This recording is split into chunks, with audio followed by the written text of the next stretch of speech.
when it comes to trust issues, yes, there were a lot of trust issues. And it was very difficult for us to monitor the sale because people used to, in India, they used to make the cash bills and they used to not, put it in the software. And there were certain locations where they used to compromise the quality, buying the cheaper these things. And yes, we have called them and we have called off free franchisees.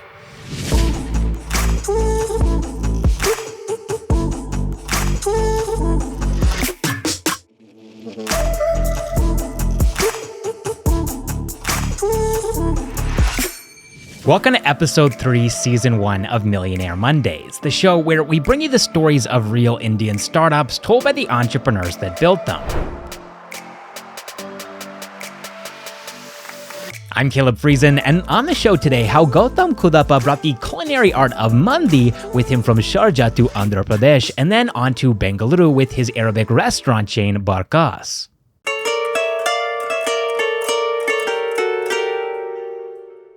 Mandi is a traditional dish originating from Hyderabad in Yemen, and when Gowtham Kudapa first tried it in Sharjah, he realized that in his city of Vijayawada, there was nothing like it. Gowtham and a couple of business partners got together in 2016 and decided to launch their first restaurant, Barkaas, with mandi as its central dish. But they also threw in some very unique twists to the standard Indian dine-in playbook that most restaurants follow. For example, they replaced chairs with cushions on the floor. They swapped out single-person plates with big table-wide group plates, and they even enhanced the flavors of mandi that they tasted in the UAE with Indian masalas to appeal to the specific palate of people in Andhra Pradesh. This first location far exceeded their expectations and became the first of its kind in Gowtham's city of Vijayawada.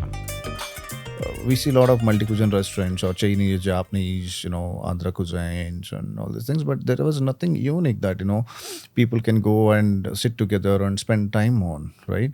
So we are looking for something unique, to introduce to the people of Andhra Pradesh, initially to the people of Vijayawada, in fact, something unique. And when we were, I was there in Hyderabad that time, and then we used to go to a lot of mandi restaurants, and but then we didn't had this idea that, this is something unique which we can do. But the moment when we traveled to Saudi and Dubai and Sharjah, we have seen more varieties of mandis that they were serving, and then that point of time there were people who were sitting on the floor having the food on the floor. So that's why we thought, yeah, this is something unique, that we can pick and, make our USPs. That's when, when we came back again, we visited the same place that we used to visit in Hyderabad. And then when we had that food, we find something that is missing in this mandi, because they were serving most of it authentic, okay, which is not really Indian palate. Right, so we thought we'll change this and we'll modify this as per the Indian palate. We have made a lot of R&Ds on it, making it a little more spicy, adding more flavors to it. And then we have made recipes out of it. We had about 6 to 8 recipes, or 6 mandis and about 8 to 10 starters. Okay, we have created our own recipes, which is now which is our secret mantra, kind of, where we go, because why I say is there are a lot of mandi restaurants who are serving mandis these days, but when you go to Barkaas, the mandi is different from what other mandi restaurant serves. How did you consult with a cook or someone in the restaurant industry to come up with these flavors and these recipes, or did you guys do it, you and your business partners, did you do it together on your own? Basically, I myself is a hotel management graduate. I had a knowledge on this and I had a passion on this. And when I go to restaurants, I can easily make out what goes into this. Okay, so out of that passion, yes, we had taken a support of the cooks, okay, to put our ideas on the floor actually. Okay, so we have brought people, and initially we have brought people from Saudi also, who can make actually authentic mandis. Then we have asked them, okay, no, this is not the mandi that we wanted to sell here. Not for the Indian palate. Not for the Indian palate. And then we asked them we have brought, more unique spices, out of the market. And then we asked them to mix and match and, try, in a different ways.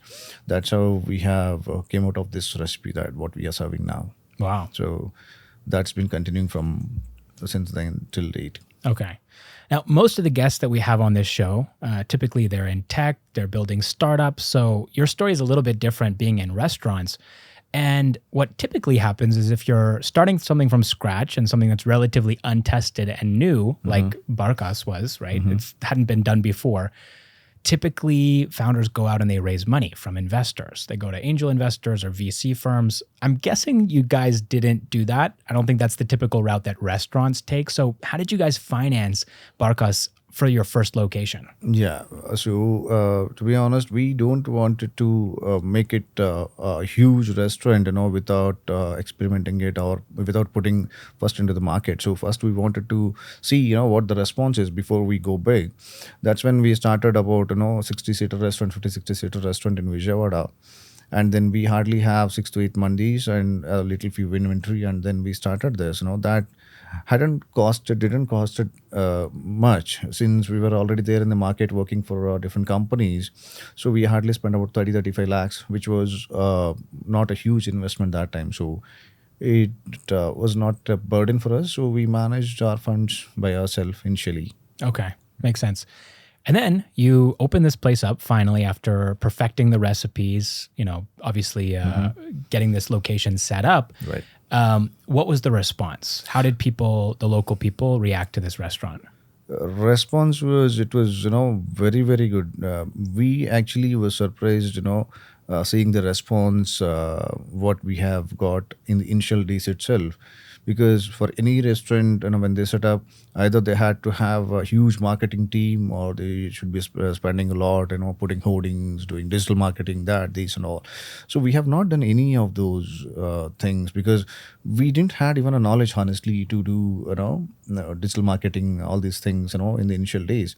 We just had a setup, and we had few friends, group of friends who would be doing kind of word of mouth. So within a month or two, the word has spread in such a way that it's a 60-seater restaurant. There were 100 people waiting outside for the table. Okay, that's a kind of word of mouth that has spread across, and that's kind of people who were ready to wait for us together to taste the food or eat the food. And it is not just people have come once. There is a waiting. People have stopped coming. There were people who used to come every other day, and they used to wait for 1 hour to eat mandi.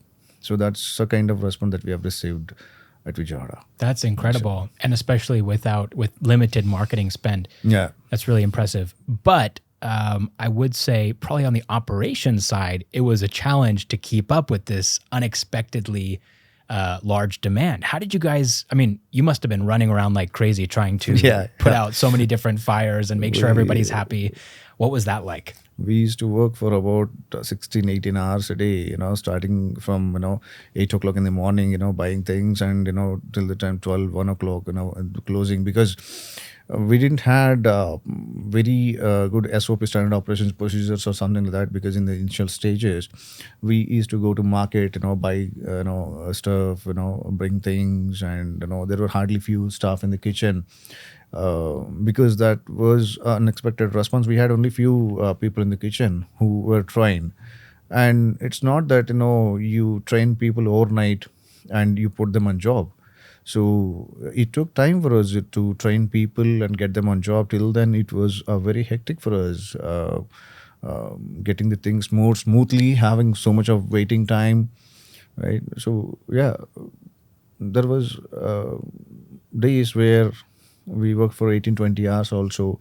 And people were also scolding us, kind of, why you have so much of waiting time, and we could not accommodate tables. And I don't think it's a bad thing, but the way that we serve, we make people sit on the floor, right? So as you have seen, we don't make people sit on tables and chairs. We have these nice cushions on the floor. People sit and, they eat together. So it's a kind of relaxing sitting. People don't want to get up early. If you go to the restaurant, tables and chairs, they just eat fast and they'll move on. But when people sit on the floor, they kind of eat, relax, and takes a lot of time to, vacate the table. So and the big plates Yeah, and the big plate. community feel. You're trying to go for a long experience, right? experience, People are yeah. chatting, having fun. Yeah. Meanwhile, there's So- a line of 100 people out the door. that was one more bigger problem for us. So yeah, we took time to figure out the solutions for that, each and every small thing. So yeah. It must have been difficult. You guys eventually decide to open a second location. Right. At that stage, how are you doing as a founder? Were you feeling kind of tired and burnt out? I've been doing these 16 to 18-hour days. I'm exhausted. Or were you excited for expansion?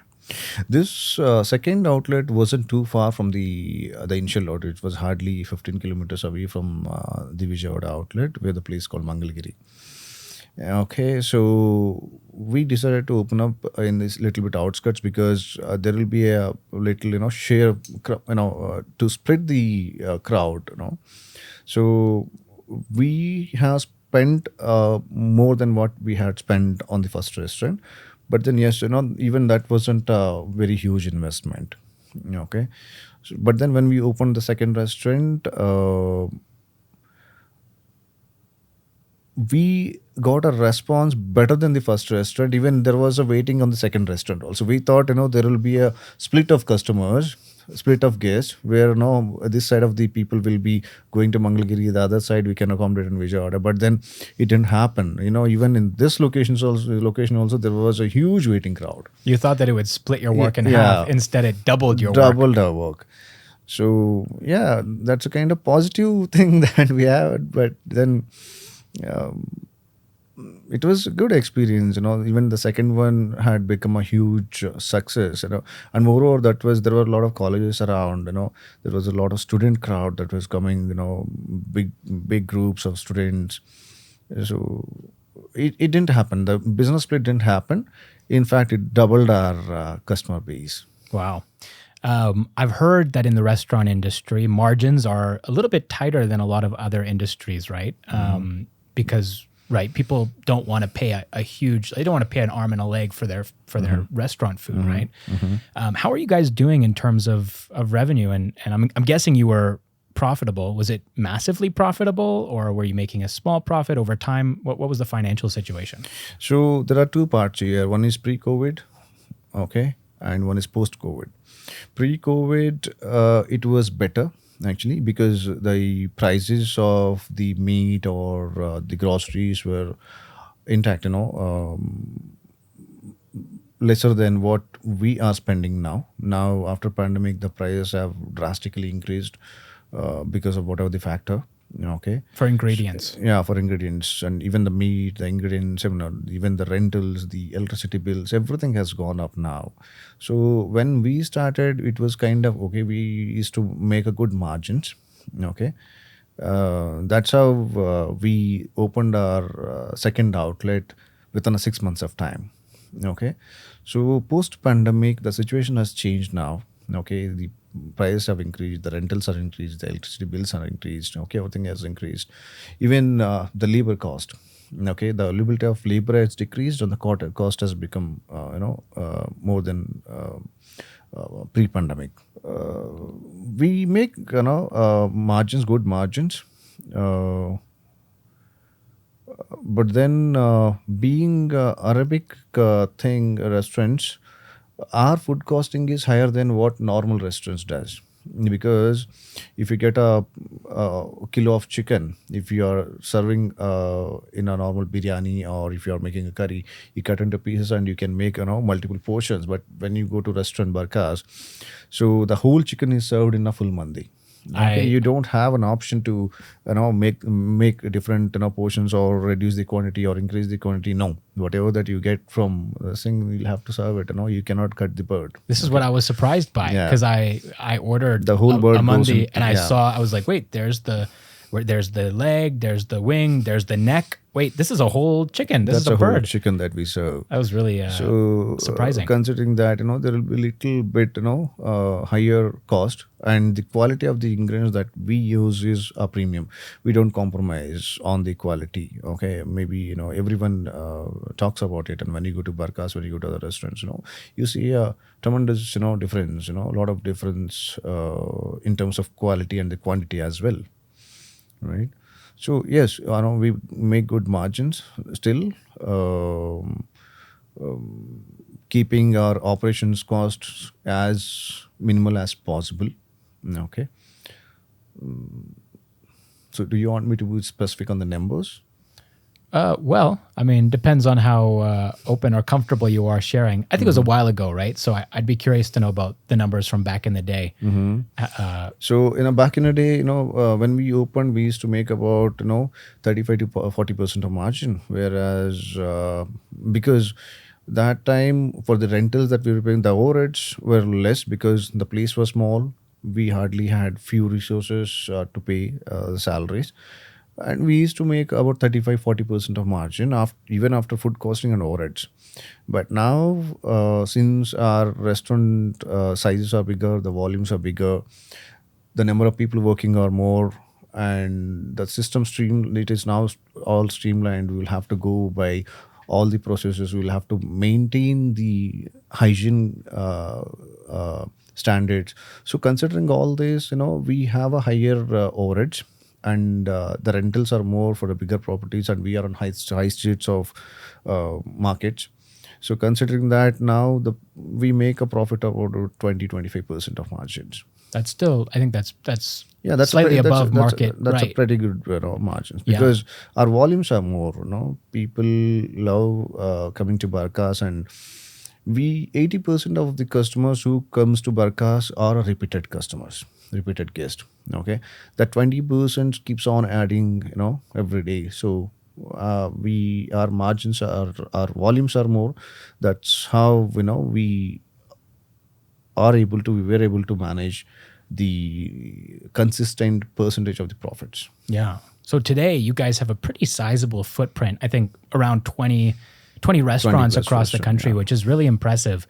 But back in the day, right, you just have these 2 locations in Andhra Pradesh. Both of them are company owned. Mm-hmm. What was the conversation that you and your business partners had to say, we're going to go in a franchising route now, instead of continuing to expand as a company owned business? So initially we didn't have this in mind that, we will be giving a franchisees.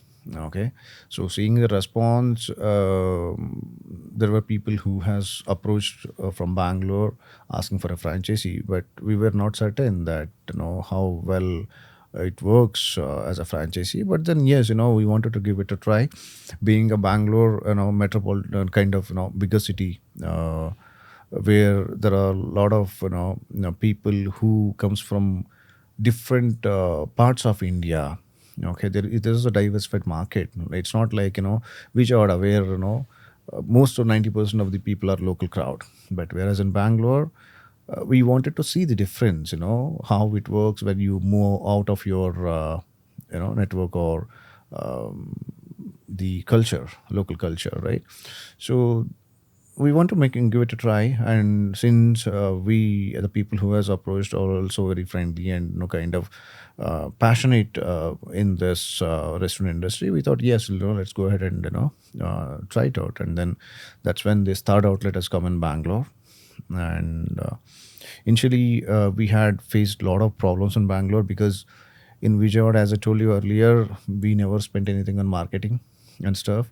And that's what we continued here also, but then that didn't work out. It's a more crowded space. Yeah, it's a more crowded space, and there was a huge competition. There are, if you see Marathali, there are 100 restaurants in that 1-2 kilometers radius, and we were one, and people doesn't know who we are, right?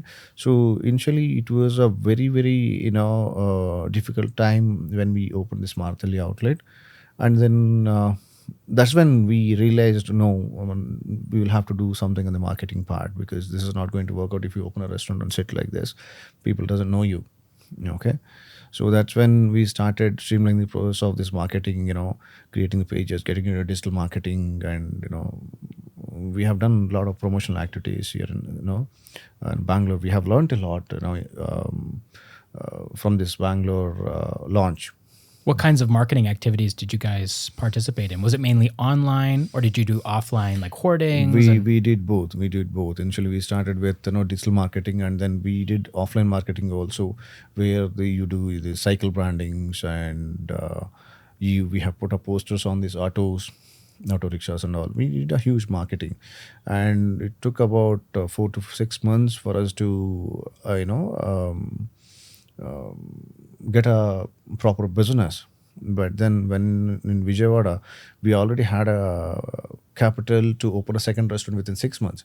Here, to get into the market, for people to know about us, it took a 6 months time. Wow. Okay, so that's when we learned a lot, how to get, when you go to a new location, what kind of marketing that you'll have to do, how we'll have to grab the attention of the new customers and all. So it was an experience. And I've also heard that franchising, especially, I think it's a very popular and common model in the United States, whereas in India, it's still kind of a new thing, right? Or it's not new, but it's still not as common as it is in the West.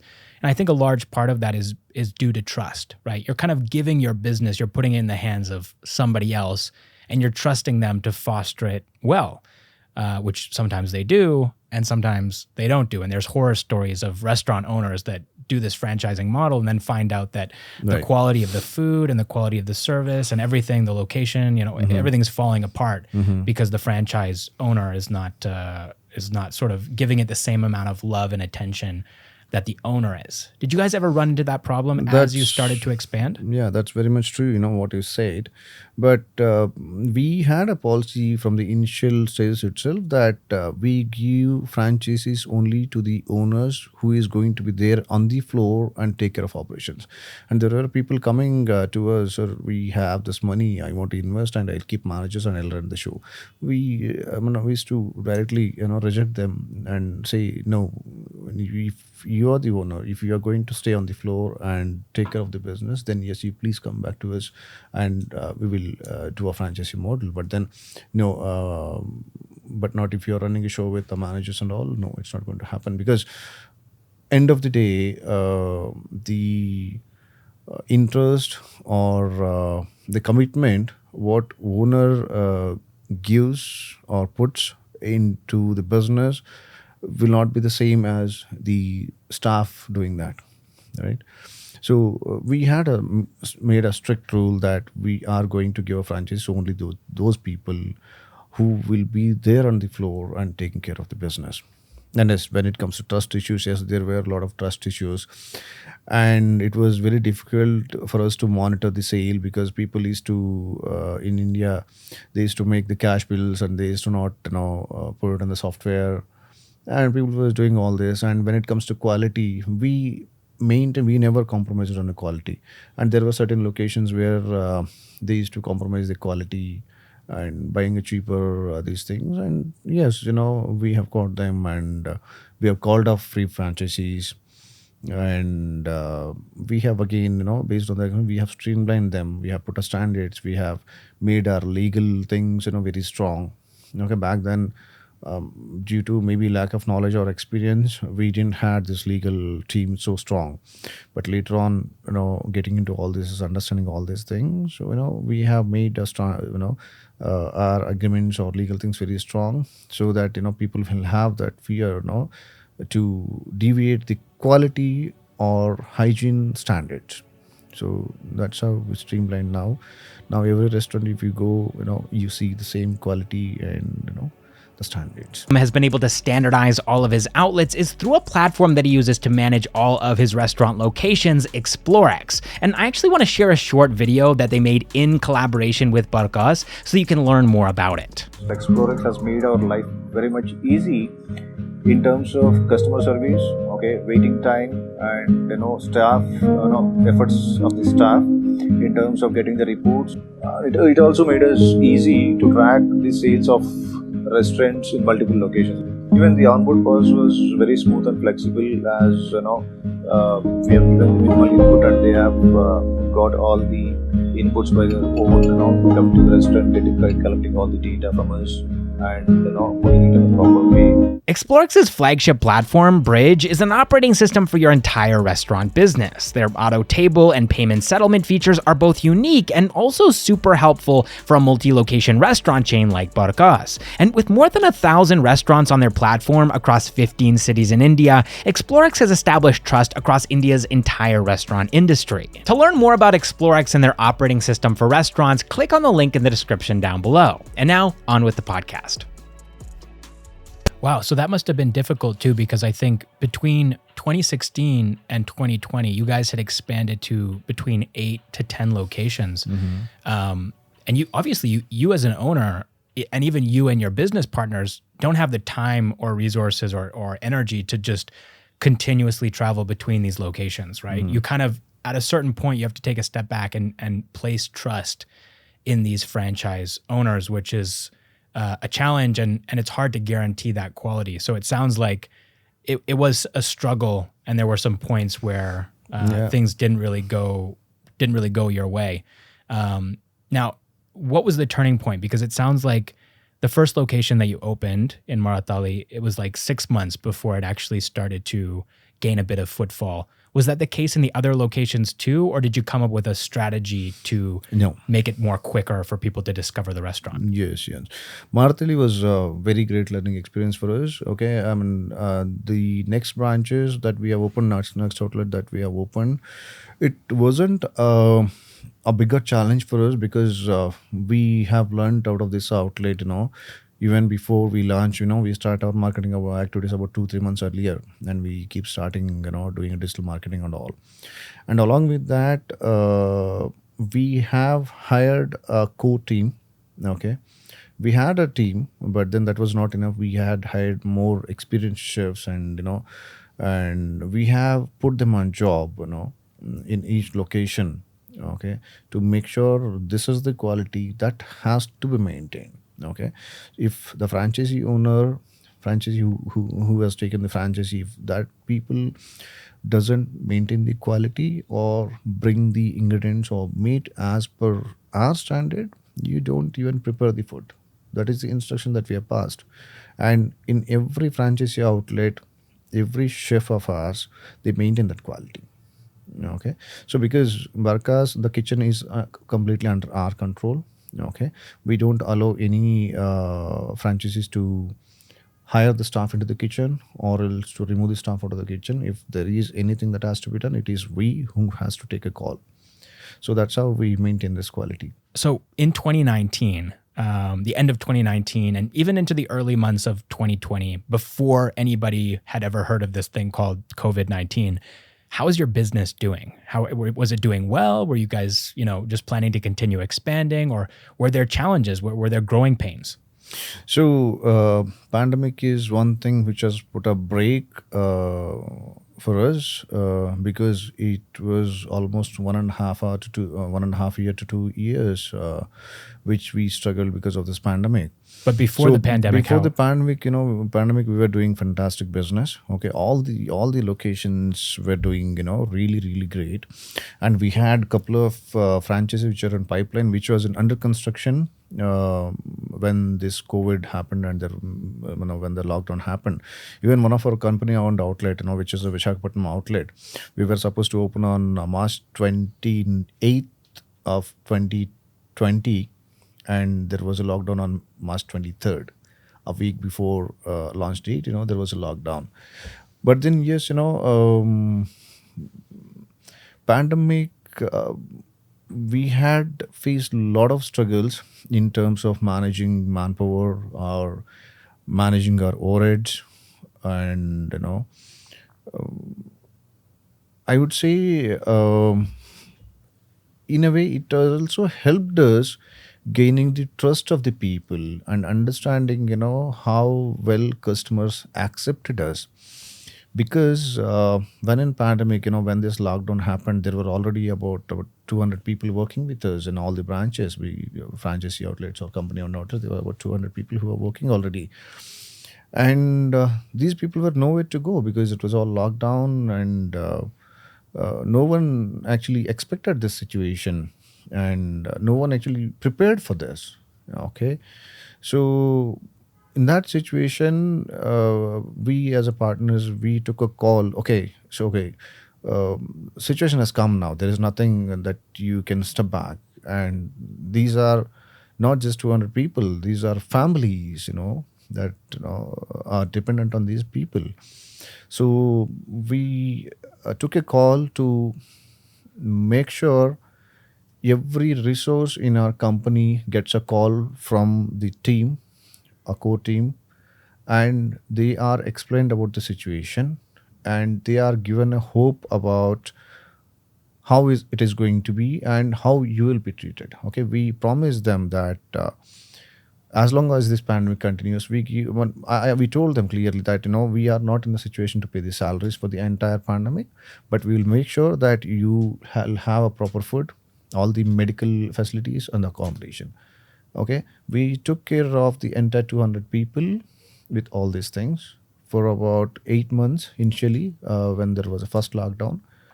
And then people then realized the difference between they worked in the previous companies and they worked for us, and they have seen a difference what their from their friends or colleagues who were working in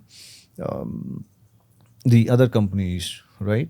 So that's when people understood and they have become more loyal to us. Now all those 200 people who were there with us in pandemic are still there. Not even a single person moved out in 2023 now at this mid of 2023. From the day pandemic started, not even a single person moved out. Does that include like staff, like wait, Staff. servers at restaurants? Servers. That's incredible because Starting from the housekeeping staff to the executive chefs, no one moved out. this is a really high No, churn no, industry, yeah. right? There's, in terms of employee Employment, yeah. churn, it's We hardly have a single digit, attrition. Usually, this restaurant industry has about 20-25% of attrition every year because people keep moving. Even if you pay, $500 extra, they will run out. But whereas in Barkaas, we make sure that people are happy. wow. I would say that is one of the core reasons why we are growing so fast. Our people, who are there with us. That's incredible. Must have been very expensive, though. I think the reason why a lot of restaurants would have laid off their staff during the pandemic is because it's a massive cost either to the company's bank account or your personal bank account.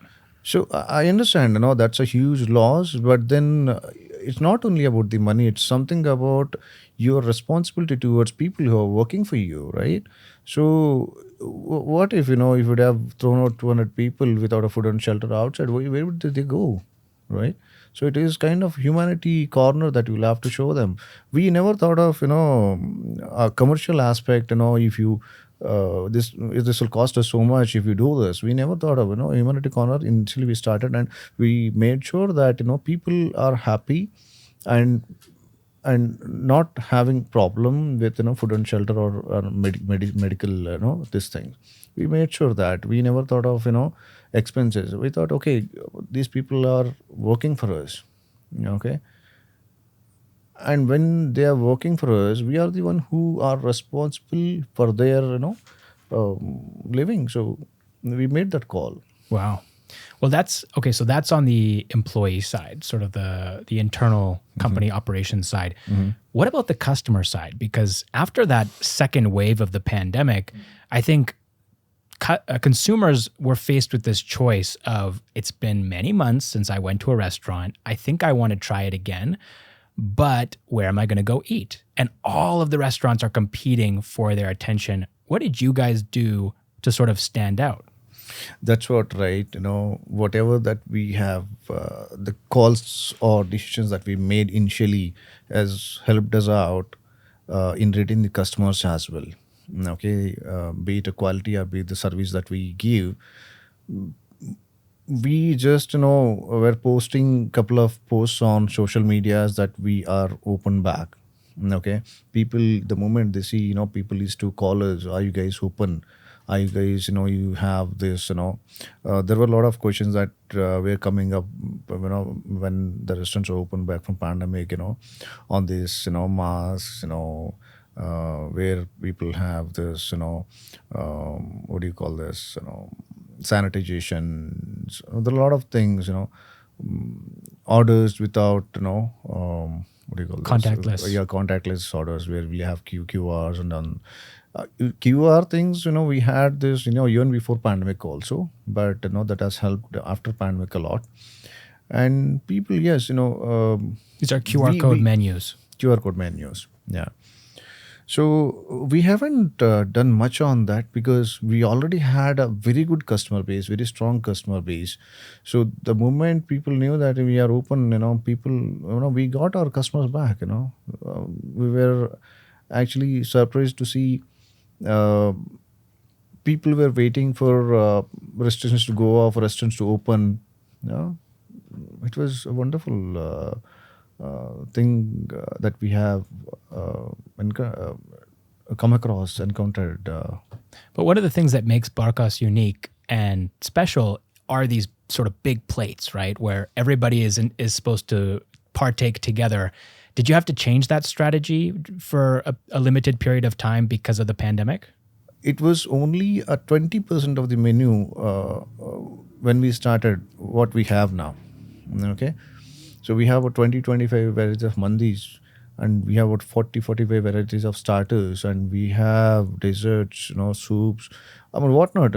We did a lot of R&Ds on this, and we have our core. We have targets for our core team also to bring out new things in every often, and that's what makes us stand out from the market uniquely.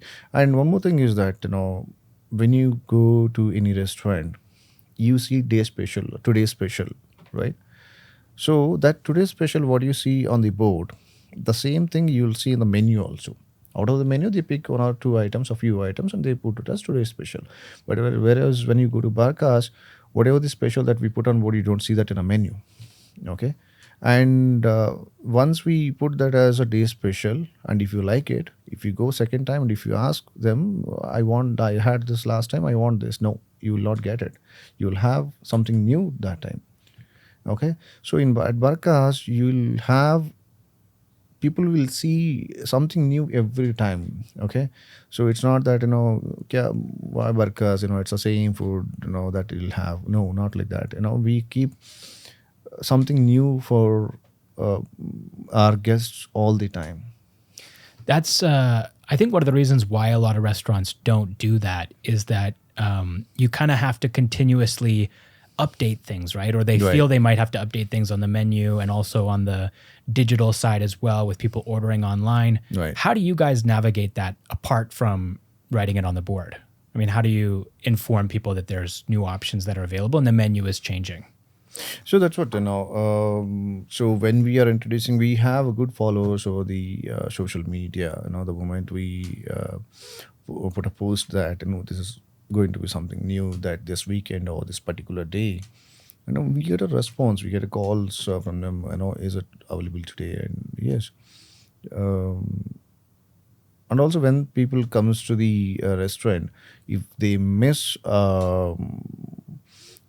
seeing that board, we will have this, something called ExploreX, where people can, when they scan, we'll also put it in a day's list that, which will get a pop-up where people can see, oh yeah, this is the today's special. And it's the up-to-date menu. Yeah. So that's how we managed. Okay. After the pandemic, you guys really forged ahead, expanding into what is now a 20 restaurant empire across the country. And I believe you're also going global as well. Yeah. Tell me a little bit about that expansion plan going ahead in the future and going outside of India. Right. So initially, after pandemic, we have moved a little faster on expansion because of the inquiries that we are giving, we are getting, and the customers who are looking for our new businesses, prospective franchisees. Yeah, franchisees and all. So we have now we are expanding towards north. All these days we were in only south, and we had one branch in Kolkata. Now about 8 months ago, last October, we have opened one in Lucknow, and we have seen the same response as Vijayawada has received initially. Okay, now there are 3 more restaurants which are in progress now, and there is one in Kanpur coming up, and there is one in Delhi that we are planning, which is again a franchise restaurant, and there is one in Sharjah, and there are discussion going on for Pattaya, Bangkok. So we have, yes, a lot of expansion plans. Now, to get to this point, you had to do a lot of things right. I think you don't end up with a 20 restaurant pan India chain by luck. Seems like you have a strategy, and I've actually heard you talk about this before, about this sort of three-pronged approach, these three different models. So maybe just walk me through that for people who might be interested in getting into this industry and avoiding some of the pitfalls early on by some insight from your side. So when it comes to franchising, all these years we were doing only the franchising thing. So post-pandemic, we have changed our business models because there were a lot of people who are coming to me saying that, sir, we have money, we want to start the business, but we don't have time to do that. I want to run a business with the team. So, and there are people who wants to invest, but not ready to take a risk. Okay, obviously, any business will have a risk. Okay, and the success rate in this restaurant industry is about only 30-40%. Okay, out of 100 restaurants, only 30-40 restaurants will sustain, and the other restaurants will shut it down. So there are multiple factors. People don't want to take a risk. So what we have done is we have created multiple business models, 3 business models, in fact. The first one is the franchise model, which was already there from 2017 or 2018. And then we have 2 other business models, which is a investment model and the revenue model. Investment model is something, as I told you, if somebody comes to me and says, sir, I have a money, I want to invest, but then I don't have time, I don't want to manage it. So what we does is, they will be investing in a restaurant, and we will be taking care of the entire operations. Okay, and we will be giving certain percentage out of profits. For a limited, it's like a fixed return and a limited period of time. No. It's what the investment, the entire investment will be done by the investor, and then we are the one who is going to be operating the restaurant as a company-owned outlet. And they take a perpetual, like we do our company-owned outlets, right? How we operate company-owned outlet, we operate the same way. Okay, but the investment is done by the investor. Okay, and out of whatever the profits that we make, so we give a chunk of percentage, X percentage to the investors indefinitely in a profit. Yeah, but for how long do they take that profit? So it initially makes an agreement of 12 years. Okay, so after 12 years, then we will revise that. Okay, so in the meantime, every 4 years or 5 years, you will have to keep upgrading the restaurants, renovating things. Those times, the investors will be pumping in the money back again, but that's not going to be a huge investment, just to, because they've already recouped their investment. Yeah. So the other one is the revenue model. If somebody says that, sir, I invest money, but then I don't want to take risk. Okay, if the profit comes, then you give me the profits. What if the profit doesn't comes? Because you are not investing money. You are not going into losses. It is we going into losses because I am the one who is investing money. So what we did is, it's a revenue model. Whether we do profits or we don't do profits, we give a percentage, X percentage on a sale. Say, for example, if you do a business 50 lakhs a month, we give some X percentage. Whether I spend 50 lakhs on food costing and overheads, if I don't make profit also, I'll have to pay that X percentage to the investor. That is one different business model. Would you be comfortable telling me, like, what's the breakdown of, like, how much of your overall business is the franchising model, how much of it is the investment model, and how much of it is the revenue model? Which one is the most? I'm guessing franchising is the most common, right? Yeah, because it was all franchising. Most of the restaurants are franchising, are currently operating a franchising model only. Hardly there are few restaurants which has recently come up are under investment model and revenue model. Okay, because we haven't had these models earlier. It's a new thing. It's a new thing. So people are more interested towards this investment model because the higher rate of returns. Because we are giving numbers where they are not even expecting, right? So to be honest, we are giving about 40% on the revenue for the investors. No company does that. No company does that. And the revenue ROI is going to be hardly 1 to 1.5 year, the maximum. Okay, by the volumes that we are doing. And for the revenue model, we are paying them 6%. Okay, which is assured income, right? So if I'm doing an average of 50 lakhs, 6% out of is about 3 lakhs. Yeah. It's a fixed income for them. Whether I do profits or I don't do profits, it's not their business. We will be sharing the software, and billing access to them. They will be monitoring all the sales. Okay, end of the day, yes, boss, this is the sale. This is what I'm supposed to get. Yeah, boss, please take this. And the same thing happens with the investment model also. So everything will be kept transparent between investor and us, and whatever the profits that we make. So we give 40% out of it. Wow. You guys are moving now into other countries. So you mentioned Thailand is potentially on the table there. Also Sharjah, very exciting. As a Canadian, we also, it's not very common to see a Canadian restaurant outside of Canada. I think the only exception is Tim Hortons, and that's not even Canadian owned anymore.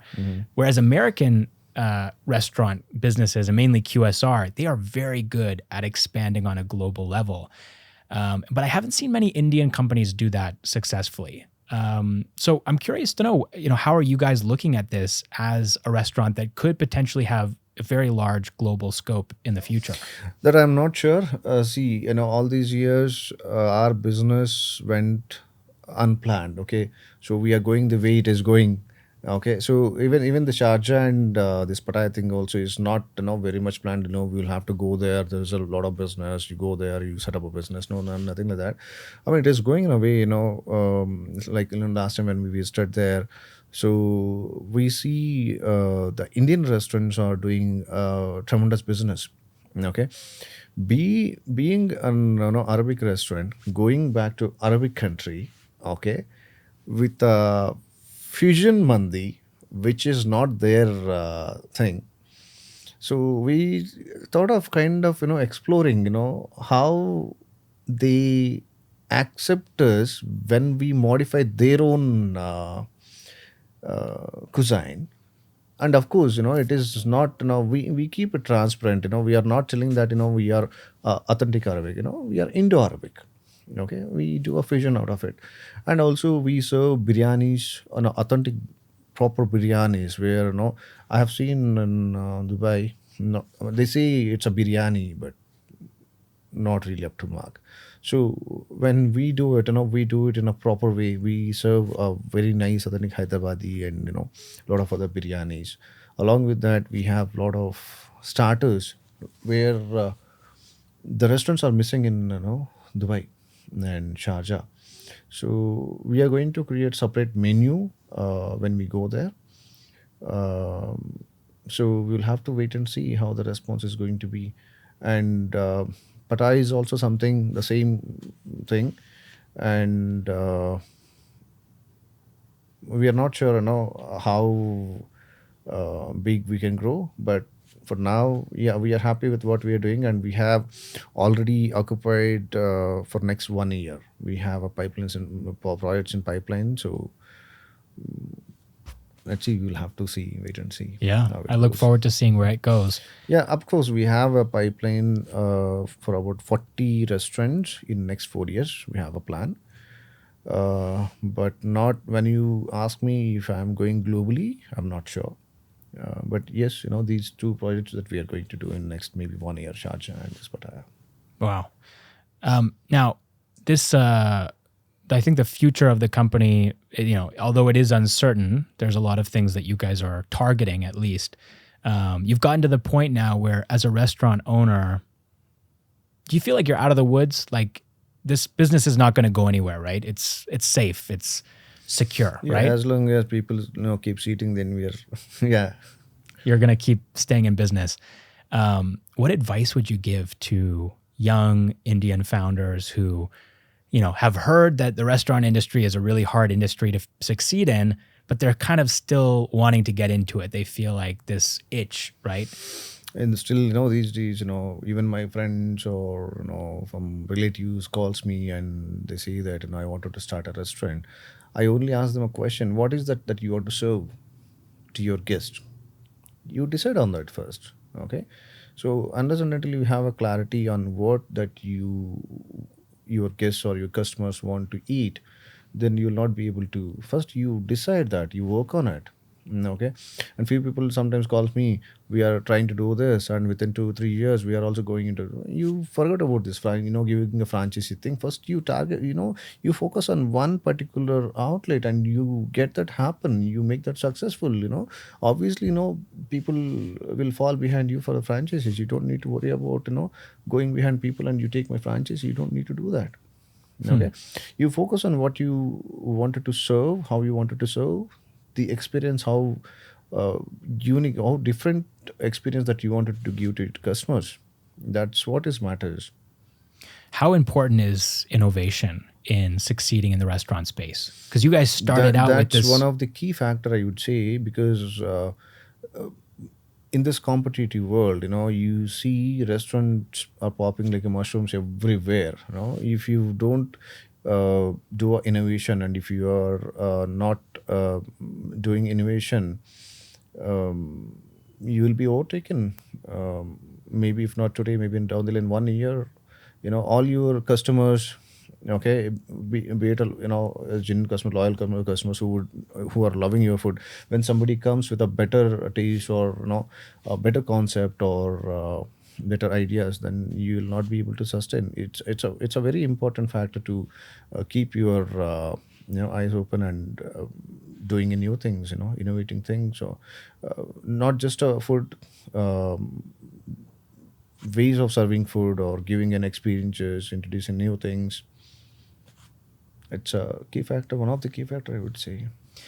The thing about you that surprises me most, I think, is the fact that you said in the next 4 years you're going to be expanding to likely 40 different locations, Yes. which sounds like a lot of work. Yeah. But you're also moving into a new business now with Old Mill Brewery, Right. which is the first of its kind for you, I think, opening a brewery somewhere between Sharjah Road and Whitefield on Right. that Gunju Road. Yeah. Gunju Road. Yeah. I'm curious to know, why did you decide to even split your attention in two different directions here, one with Barkaas and now this new business? No, I am not splitting my attention, in multiple businesses.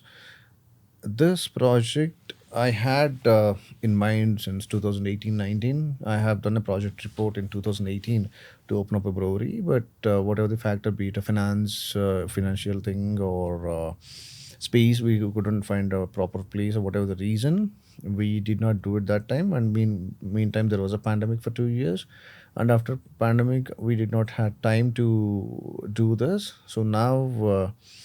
Since everything was ready, okay, so and we now have a lot of investors who are believing in me, because since we are doing a good number of good business, now people are coming out to invest on us, right?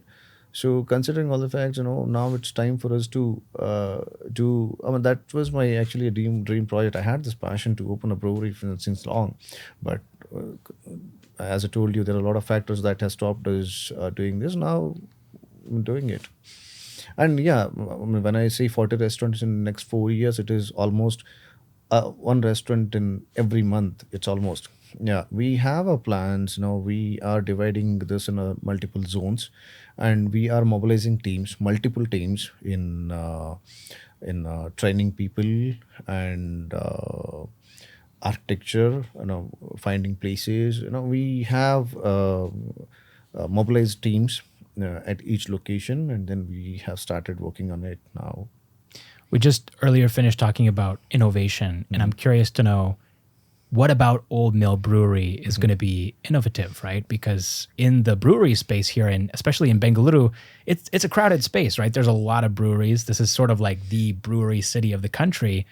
What do you guys plan on doing differently? So you'll see it in another 3.5 months. Okay, starting from the architecture to the beer that we are planning is completely unique. Of course, there are a couple of standard beers like Weiser or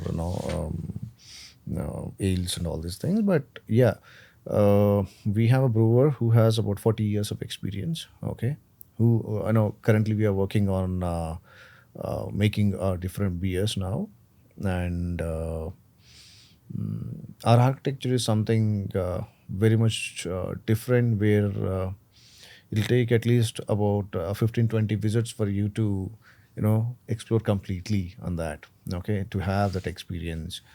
And also, since we have lot of experience in this food, I don't most of breweries, when I go there, yeah, there are few places where the food is very very good, but the beers are not up to the mark. There are beers good and food is not up to the mark. And there are a lot of breweries where I see these green beers, when I say these unmatured beers. Yeah, okay. So what we have decided is, if we don't have a volume, okay, we will not do it. But then we are not going to serve these green beers and all. We will maintain these standards. Okay, maybe in a rush, we might do little less business, but then that's okay for us. To do less business, keeping the good standards. Okay, that's what made us successful all these years, and I believe in that. So we are going to do the same in Old Mill also. That was Gowtham Kudapa, founder of Barkaas and the Old Mill Brewing Company. And by the way, you might have noticed that pretty much every big microbrewery in Bengaluru at this point has a pond. And so naturally, I asked Gautam about this. The most important question that I have to ask you about Old Mill is, will there be a pond? Yes. Yeah. Yes. There has to be a pond, It's right? not a pond that we'll have. We have a 30 feet water fountain. Oh, okay. Okay. So on the outer space, we will have this, water falling from 30 feet height. And that's a huge thing that we have planned. And There has to be a water feature. there are a lot of things that we have, though it is hard to maintain. Still, we want to give a different experience to the people. So Can't wait to see it. Thank you so much for watching or listening to the podcast this week, and I'll catch you in the next one.